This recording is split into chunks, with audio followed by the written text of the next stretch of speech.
lime's back, madam. Thank you, Walter. I won't be needing the car over the weekend.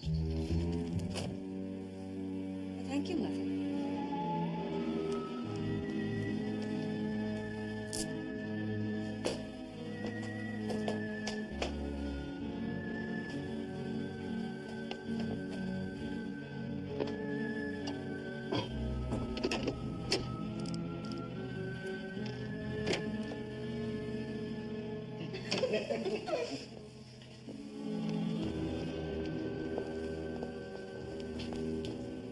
You look tired. Darling, servants. How was your meeting this morning? Well, so-so. They must refer back to Wall Street, so it'll be a few days yet. Oh, by the way, Lowen rang. He said he would be catching the earlier train, after all.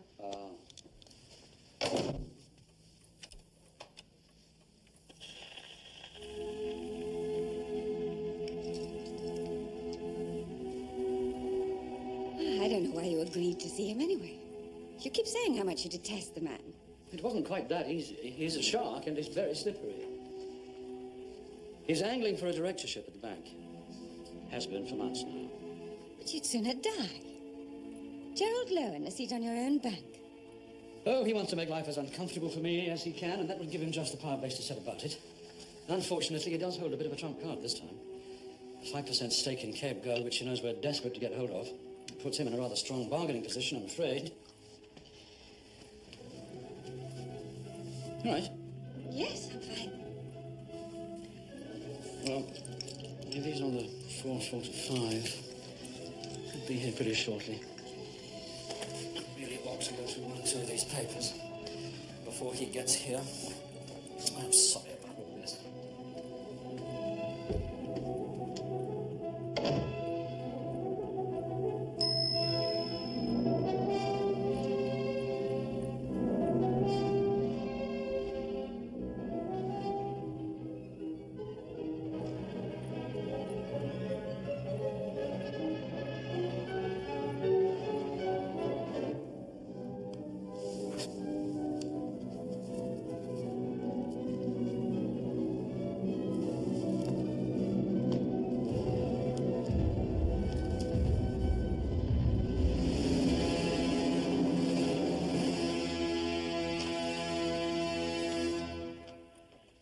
Look, I just want to catch the last post. I think I'll take a wander into the village. Lone will just be getting in. I can meet him off the train. Right. Anyway, spot of fresh air will do me good. Matthew.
The girl was no longer inside the chrysalis when it vanished. There was the secret. It baffled even Poirot for a full 10 seconds. The key, of course, lies in the costume of the girl. Inside, there is sown a network of very fine steel wires. Well, the human beings are made of flesh and blood, no? To make them vanish into the air? C'est impossible. You think so? I take it you haven't heard, then, about the strange business of Mr. Matthew Davenheim. And we are talking about Monsieur Davenheim of Davenheim and Summer? Ah, the big banking firm. of which Matthew Davenheim was the senior partner, and a very wealthy man too, if his house is anything to go by. Incidentally, my dear Chief Inspector, you will have a little something to warm you before you leave. Well, seeing as I'm not on duty. Yes, it's a rare old puzzle, all told. Friday afternoon, he told his wife he was off to the village to post some letters. Walks out the front gate, hasn't been seen or heard of since.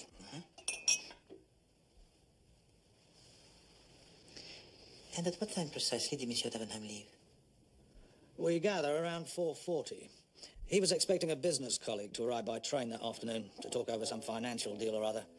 A Mr. Gerald Lowen. A gentleman to see Mr. Davenheim, madam. Gerald Lowen. How do you do? Mr. Lowen. You drove here, then? I didn't hear the car. No, I came by train, but we were a little early, so I thought I'd walk up from the station. Oh, but my husband was walking down to meet you. How maddening. You must have passed each other in the lane. I don't think so. Oh, but you must have. He left here not 5 minutes... Mrs. Davenheim, I couldn't possibly have passed your husband. The fact is, I didn't pass anybody. There wasn't another soul in the lane all the way.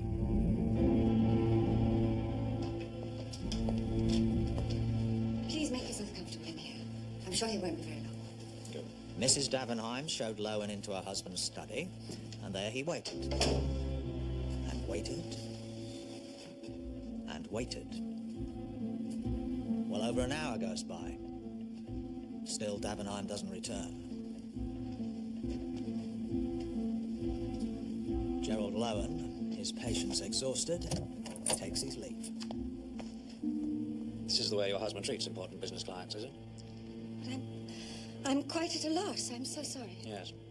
I'm very sorry too, Mrs. Davenheim. Very sorry indeed.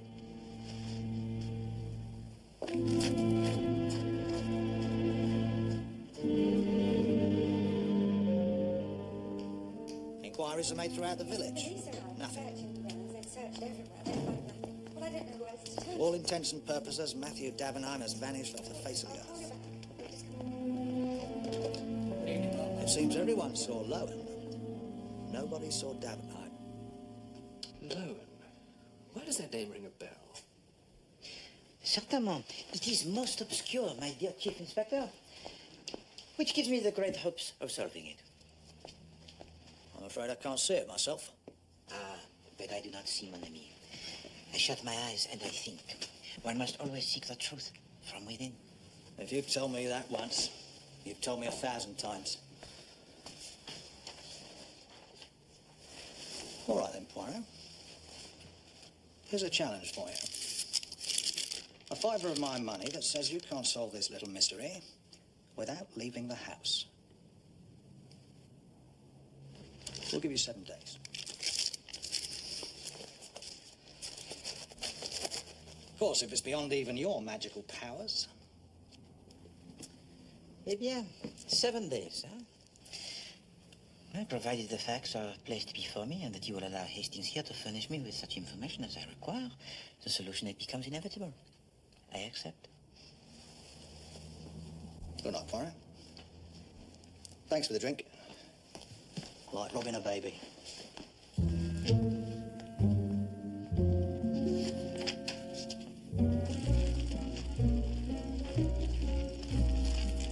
Now that's a way to walk to the village, sir. About 5 minutes on foot.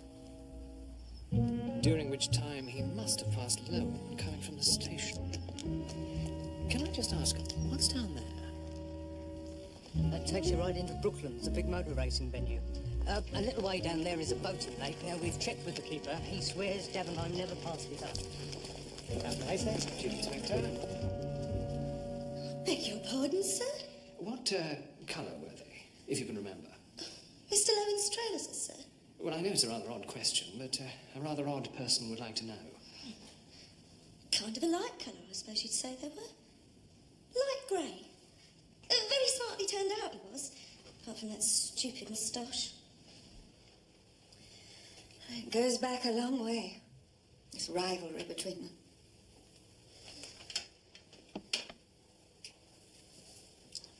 Lowen lost out to my husband in a big deal over some shipping company shares.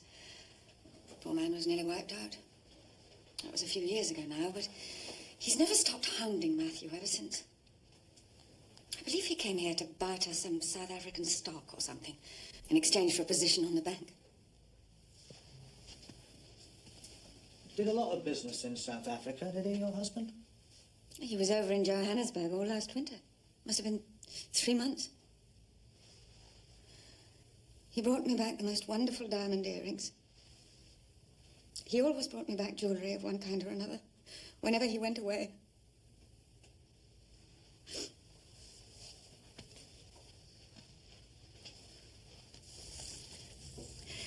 Do you believe in a sixth sense, Chief Inspector?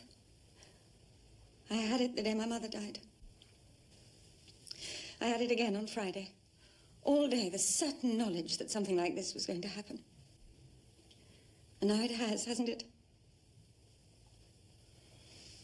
I wonder if I might have a word now with your maid.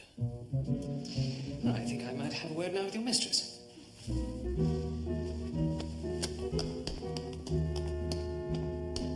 Chief Inspector? Captain Hastings.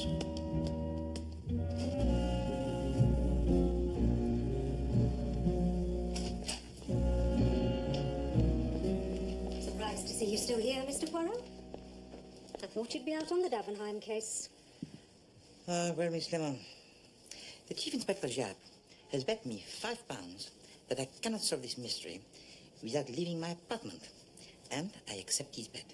Oh, are you sure that was wise? Perhaps not, Miss Lemon.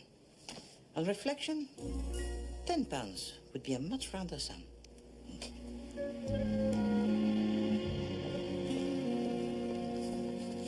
I just told all I know to that police inspector. I ain't got time to tell that all again. No, quite. I can see you're a very busy man, Mr. Merritt. Boatman's work's never done. Yes. On Friday afternoon, Mr. Merritt. I remember it all plain enough. Friday afternoon's one of my busiest times. I remember looking at my watch that said 4:55. A couple of vagrants come by, then this girl on a bike. One of them was blind. Ugly-looking pair, all told. Looked as if they'd been drinking. That were all that afternoon. There weren't no one else come by. I'd remember, wouldn't I? Yes. Well, I better be getting along. Wouldn't want to keep you from all your work, Mr. Merritt. Don't you worry about that. As soon as that paint's dry on that bench, I'll be right up and giving that a Senko. Ah, light grey, you say, Hastings. That may be significant. I'd still like to know what the colour of Lowen's trousers has got to do with anything. Surely that is obvious, Hastings. Monsieur Lowen says that he did not pass Monsieur Davenheim in the lane, right? Now, is he lying, Hastings? Or did he in fact kill Monsieur Davenheim? A messy scuffle in a country road, the disposal of a body in a muddy field, and still he manages to turn up at the house minutes later, so immaculately dressed. Ah. Seemed rather trivial. No, Hastings. Nothing is trivial in the matter of murder. I commend also for your attention the fact that before he leaves the room, Monsieur Davenheim puts onto the gramophone a record of the 1812 overture. Well, that was highly significant too, was it? Well, we may as yet be on the wrong track, but at least it is suggestive. Track? That was it. Gerald Lowen. Comment? Gerald Lowen. Races a couple of Bugattis. Just beginning to make a name for himself on the circuits. I bet it's the same chap. Ah, the racing of the cars, eh? Round and around in the circles. Never will I understand the passion for such a pointless pastime. Well, you've got to experience it, Poirot. The sheer exhilaration, flying round by the seat of your pants. Yes, well, Hastings, perhaps you should try cleaning them first.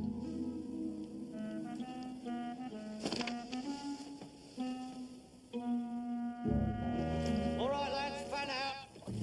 Keep your eyes open.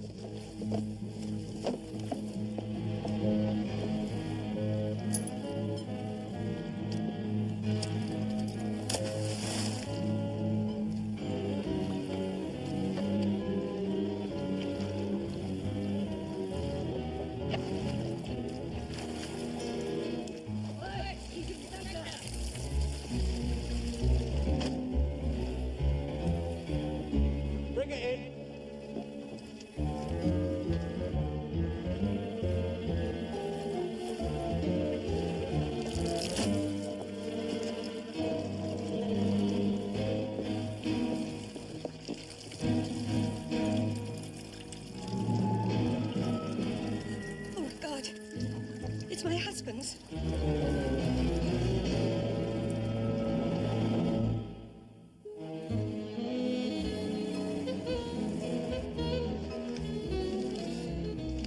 Might just as well admit it, Mr. Poirot. You can't stand being cooped up here on your own, away from all the action. Miss Lemon, he becomes denser by the minute, huh? If his body had been discovered in the lake, eh bien, a simple murder problem or an intriguing suicide. But his clothes and no Monsieur Davenheim, huh? We are dealing here, Miss Lemon, with a body of evidence requiring the most skillful dissection. Well, in that case, why don't you call off this stupid bet and get out there ferreting for yourself? Get out there ferreting, Miss Lemon. We are not hunting the jackrabbits. This is a delicate exercise in the skill of... Miss Lemon, the door, if you please. Mr. Poirot.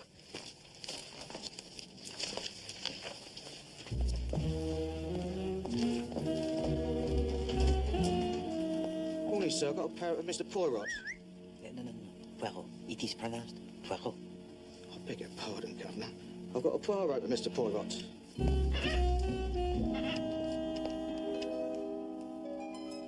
But I heard nothing from the Commander, Wallace. He promised me faithfully he was going to clear it with you first. It's just that he had to dash away to Scotland for a few days and there's no one else could look after it for him. Anyway, be a bit of extra company for you as you're stuck inside the office for a week. You do like birds, don't you, Mr. Poirot? Miss Lemon, small animals have no part to play in the home life of a private detective from Belgium. Except, of course, as a source of nourishment.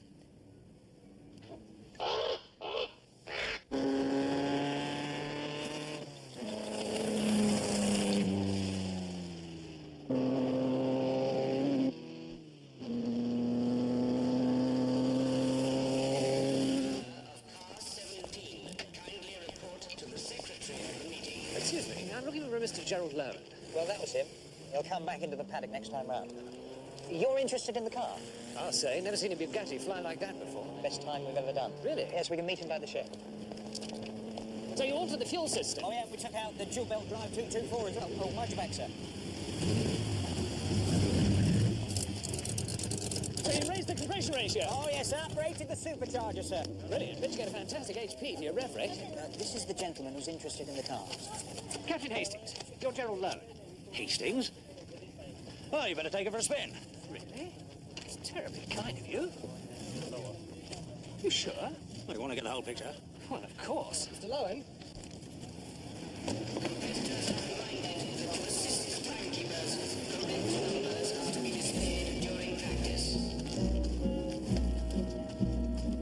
I'm sorry to trouble you, Mr. Lowen, but I'm from Scotland Yard. I wonder if you wouldn't mind answering a few questions.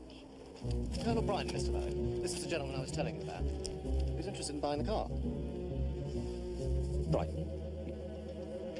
Hastings. Hey, you! Get out of that damn car! Captain Hastings. Chief Inspector.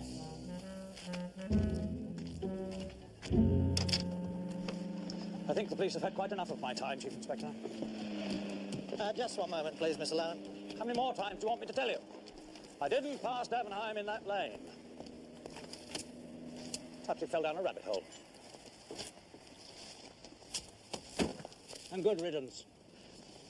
I gather he'd given you a bit of a hiding on the markets once or twice, Mr. Lowen. Scored a few major coups at your personal expense. Davenheim's wealth was accumulated at many people's expense. I don't imagine I'm the only financier in the city who bore him a grudge. Well, you know what it's like. Oh? What is it like, Mr. Lowen? Dog eat dog in the city? High-powered money men going for each other's throats? Look, if you're suggesting that I killed Davenheim and then tossed his damn clothes away into that lake... Clothes in the lake, Mr. Lowen? I don't think we've officially announced that yet. Must have heard it on the exchange. Good God, you don't think you can keep a thing like that secret, surely? Thank you, Mr. Lowen. Good day.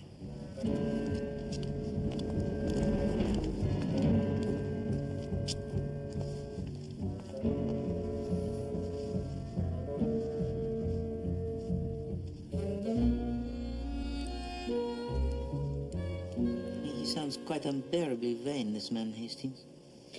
How did you know about the clothes in the lake? In the city, they would know what we'd have for breakfast if it was important to the share prices. Where does that leave us, then? You think Davenheim's been kidnapped? Where is the ransom note? Or the demand? A murder, then? Where is the corpse? And what sort of murder is it? Where the killer removes the clothes of his victim and throws them into the lake. Well, those two vagrants could have attacked him, robbed him of his clothes, then, panicking in case the clothes identified them as the man's killer, tossed them into the water and made a run for it. Well, the boatman said he saw nothing. Then he spends most of his time asleep anyway. Bravo, Hastings. You begin to use your little crest cells, huh? Of course, your reasoning is fallacious in every respect. Your common sneak thieves are very rarely the murderers, Hastings. And unless also he is a member of the Magic Circle and has constructed a secret trapdoor somewhere in the lane, how has he made the body disappear?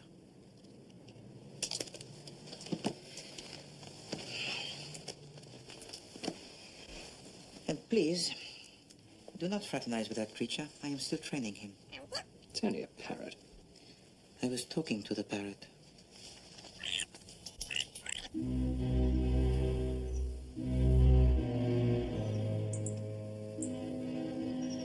Our money bag's still missing it. But he's in Rio by now.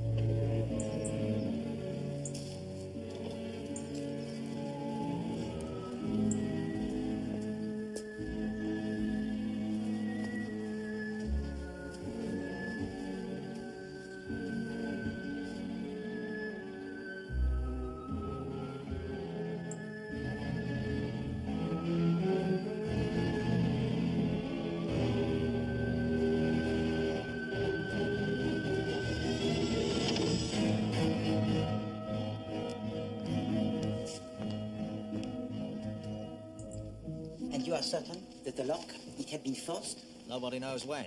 Could have been like that since Friday. Everything had gone, including the gems. The gems?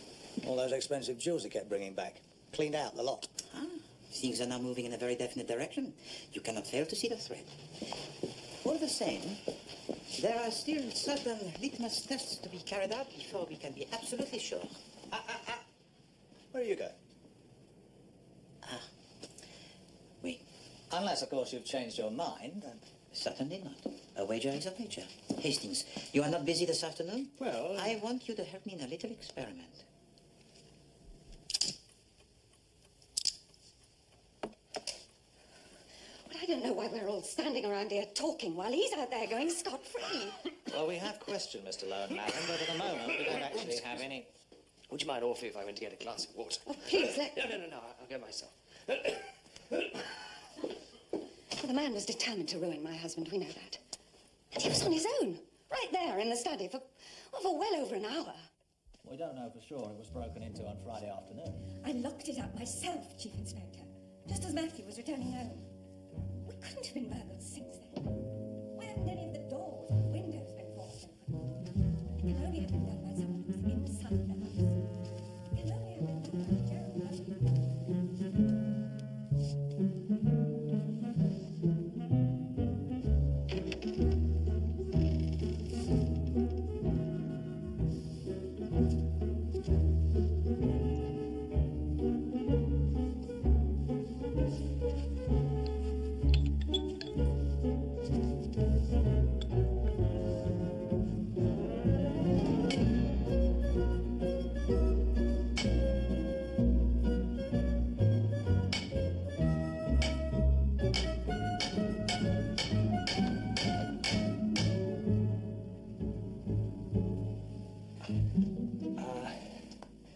Just conducting a little experiment that, It's a wonder Jack didn't lock me up for breaking and entering. But Hastings, you performed magnificently. Well, I don't see what it proves. Except that you need a strong hand to get that thing open. Lowen isn't exactly a weakling. Our old friend, Monsieur Lowen, huh? He has suffered so badly at the hands of Monsieur Davenheim that he vows to exact his revenge on the demon banker. So first he kills his adversary, and then he turns up at the house in order to ransack the safe and make off with the family jewels, huh? Well, it's the only explanation that fits. Like the round hole into the square peg. The opening of the safe door, Hastings. How did he force open such a lock without being overheard. As you yourself so expertly demonstrated, it is quite impossible. Well, we've only got 3 days to go. This is quite tasty. It's the recipe of my own Hastings. Nut husks, birdseed, and a ground cuttlefish. What do you think, then? Is Davenheim dead, or what? I think, Hastings, that there is much more to the disappearance of Monsieur Davenheim than at first appears. But you tell me, mon ami, you are my eyes and ears. What is our next move?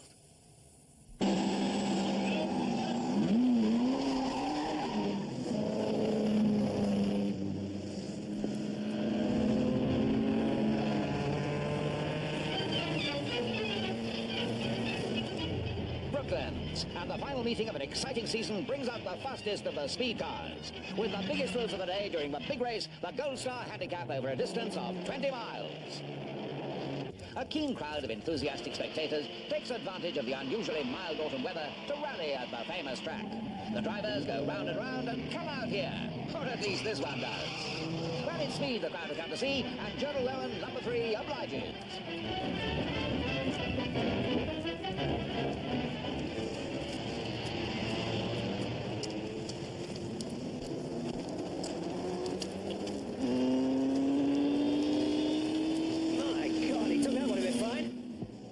Cut up Beer's Bugatti there on the inside like nobody's business. Man's certainly got a ruthless streak in him, and no mistake. How ruthless remains to be seen. We've had him under close surveillance for 4 days now, hoping he might point us towards a body. All he's pointed us towards so far are cartels and carburettors. Blimey! Old Shuttleworth's got some juice in that Alfa Romeo. Must be averaging 1/4 something at least. Sorry, Jack? Just thinking aloud.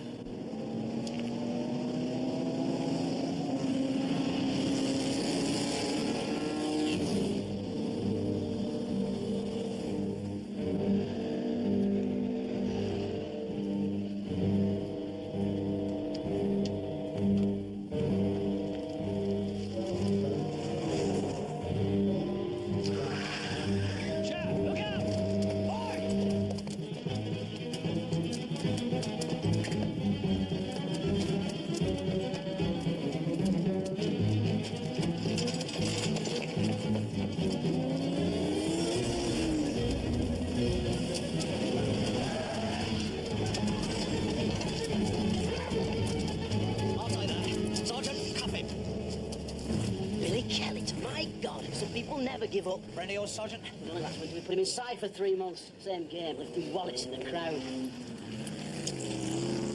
Looks like mine was the first of the day. Hello. Well, now. How very interesting. What is it?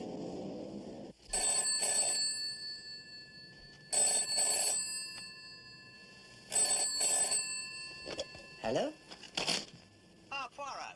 Haven't caught you at a bad moment, I hope. Believe me, my dear Chief Inspector Jacques, if you had caught me at a bad moment, I should certainly have told you. Just thought you'd like to hear the news. We found the signet ring of Matthew Davenheim.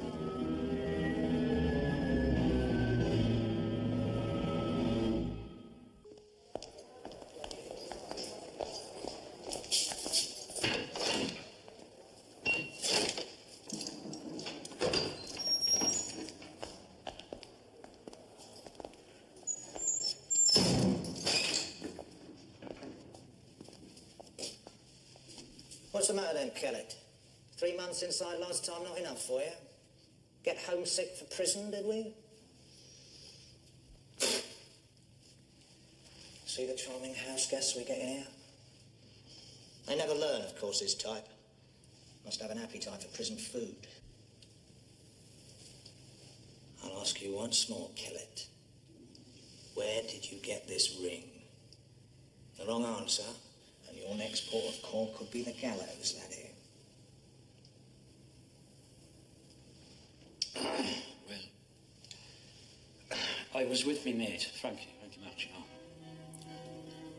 And we was going down the race, down Brooklands. Hey, you want to be careful on that bike, mate? I come back on me own about 7 o'clock. I did a little bit of a drink, you know. So I sits down by the side of the road for a little rest. was just about doors enough when I heard this sound of something dropping into the leaves by the side.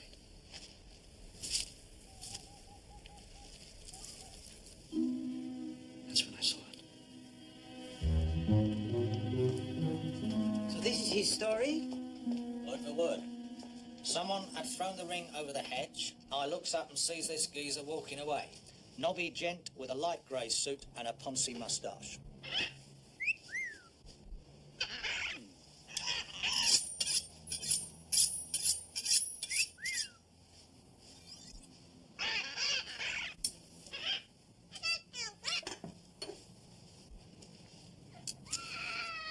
So tell me, my dear Chief Inspector, do you not find it the most remarkable coincidence that the man who stole your wallet should also turn out to be the most important witness in the case of Monsieur Davenheim? Well, rather an unfortunate coincidence from his point of view. Yes, but sometimes the most simple coincidence is not all that she appears. You do follow my train of reasoning? No. Good. And since there is at stake £5, you would not wish me to elaborate further. And of course, he denies all knowledge. Still, we're planning to test Kellett's story with an identity parade. It can't be ruled out that he's telling the truth. No, but I find it improbable that having removed the ring from off the finger of his victim, Monsieur Lowen should suddenly decide to toss it away into the ditch. Of course, One has to ask her, why bother to remove the ring at all? Valuable piece of merchandise. Well, not easy to pawn, though, surely. Far too easy to recognise. Well, that's probably why he took it off. What is it, Poirot? Don't tell me you've sorted it all out. Perhaps. But first, I will need the answer to two questions. What was in the bathroom cabinet of Monsieur Davenheim on the day that he disappeared? And did he and his wife sleep together or in the separate bed chambers?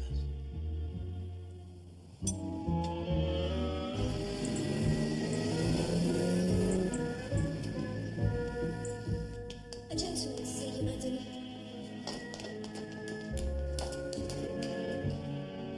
I'm most dreadfully sorry to trouble you again, Mrs. Davenheim. Yes, Captain Hastings.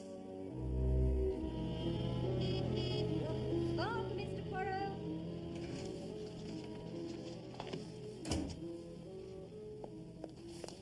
That's a devil of a day out there. You can hardly see your hand in front of your face. How true, Miss Lemon. There are days when none of us can see the hand in front of her face, when even I, Hercule Poirot, cannot see what is staring plainly at me between the eyes. I think you've lost me again. Mais certainement, Miss Lemon. It is very easy to lose a person, eh? Sometimes because you do not know who it is you are trying to find. Analysis and synthesis, Miss Lemon, there lies the key to the art of deduction. To strip apart the evidence, detail by detail, to its barest essentials, until miraculously all the pieces, they just fall into place, and we have the complete picture. Everything that happened.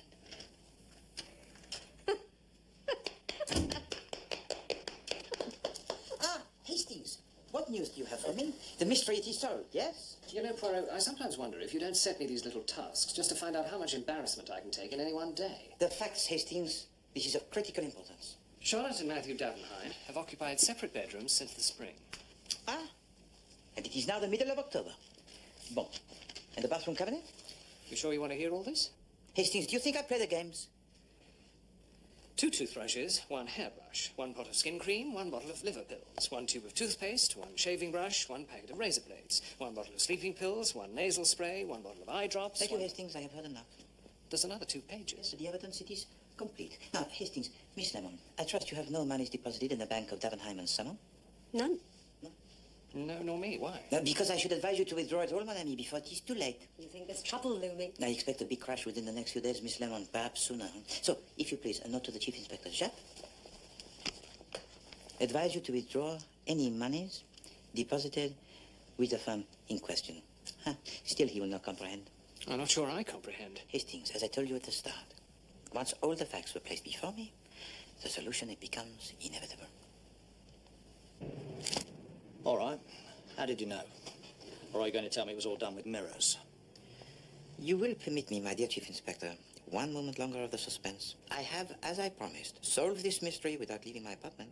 Well, so you say, but I'm still pretty much in the dark. Very well. I will simply draw your attention to 3 details which, taken together, are really quite conclusive. 1. What is significant about the period of time that Monsieur Davenheim spent during the winter in Johannesburg? 2. Why had he and his wife not been sleeping together in the same bedchamber from that moment on? And 3. What was in the bathroom cabinet belonging to Monsieur Davenheim which should never have been there? I give up. I give up. Chief Inspector, this afternoon you are staging the identity parade for the scoundrel Kellett to point out Monsieur Lowen. I think you will find the results really, yes, quite surprising. You will not object if I leave the confines of my apartment to witness the conclusion of our wager. All right, sorry.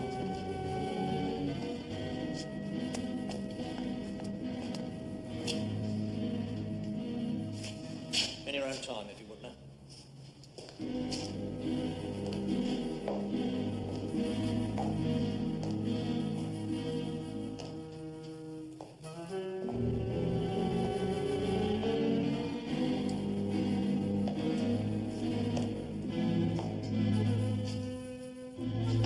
This is him. He threw the ring into the ditch. You filthy little liar! You killed Davenheim! I know you're gonna see the world! You grubby, filthy little tick! Take it away!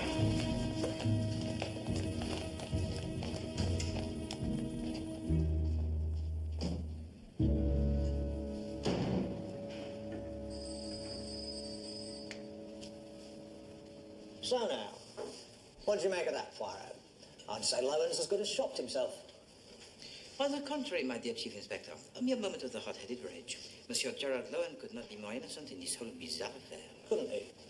Well, then perhaps it's about time you explain to us what the hell is going on.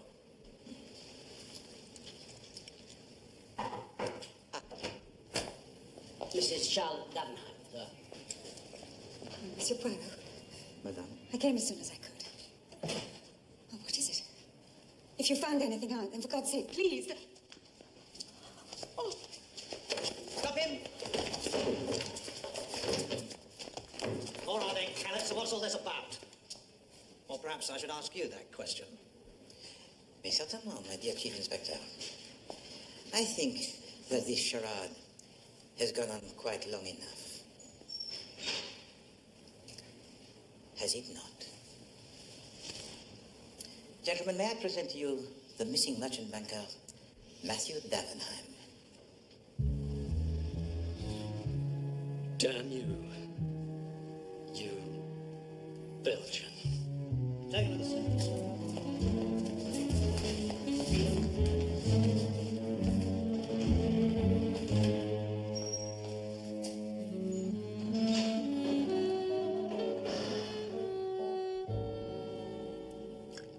From the start, I was intrigued by Monsieur Davenheim buying of the priceless jewelry for his wife.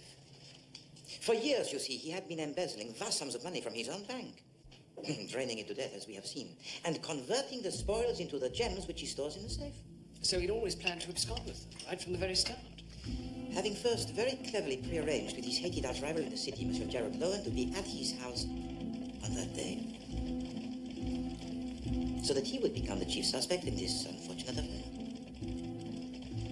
So Davenheim had already forced his own safe open before he left the house that day? Using the good Monsieur Tchaikovsky as his accomplice.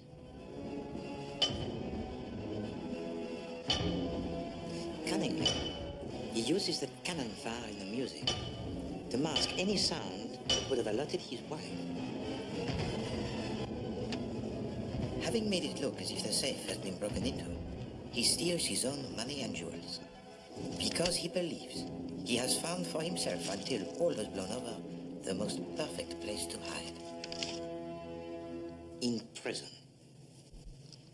You see, during the winter, when he was supposedly in Johannesburg, Monsieur Davenheim was in fact creating the character of Billy Kellett, spending the 3 months in jail. He returns to the racetrack to steal the wallet, knowing he will be caught and put once again behind bars. And no one will suspect a thing. Of course, he always meant for you to find in his pocket the ring, so he could use it to further incriminate Monsieur Gerald Lowen. And the contents of the bathroom cabinet? Razor blade Sistines. When resuming his identity, Monsieur Davenheim was forced to wear the false beard. To share the same bedchamber as his wife would certainly lead to detection. In fact, he was still shaving from time to time in order to become Billy Kellett again.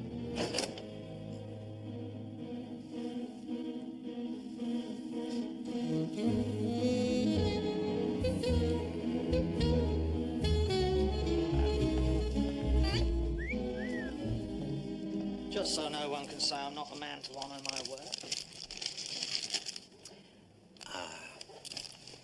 Mon pauvre chap, huh? It's like robbing a baby. However, it is small remuneration for the 7 days enforced confinement to my own home, having to listen to the non-stop demented squawks and the screechings. Mais, madame et monsieur, I want you to observe something very closely.